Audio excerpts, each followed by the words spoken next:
Bonjour à tous, on va s'intéresser aujourd'hui à la notion de valeur absolue en seconde et particulièrement à la résolution d'équations faisant intervenir des valeurs absolues. On commence par la base, comment résoudre l'équation valeur absolue de x égale 2. Il faut se rappeler que quand on parle de valeur absolue en seconde, on parle de distance par rapport à l'origine sur un repère. Concrètement, vous avez un axe gradué, orienté, et on veut chercher l'ensemble des valeurs x qui sont une distance de 2 de l'origine. Concrètement, vous allez vous déplacer à droite de 2, à gauche de 2. Vous voyez que là, on tombe sur les valeurs 2 et moins 2. Ça va vous donner les solutions de votre équation, comme x égale moins 2 ou x égale 2.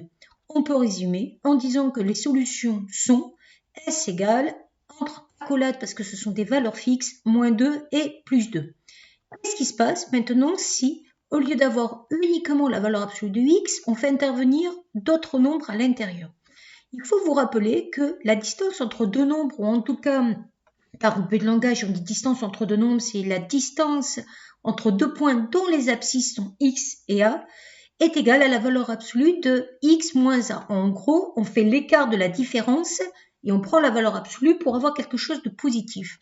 Concrètement, je veux donc trouver l'ensemble des valeurs x sur l'axe des abscisses qui soit à une distance de 3 par rapport à 2. Vous allez donc avoir votre axe gradué, orienté, et on va partir de la valeur 2, puisqu'on veut la distance par rapport à 2, et on va se décaler de 3 à droite et de 3 à gauche.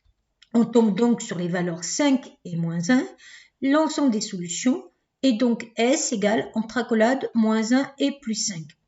Là, on prend un exemple où il n'y a pas le signe moins à l'intérieur de la valeur absolue.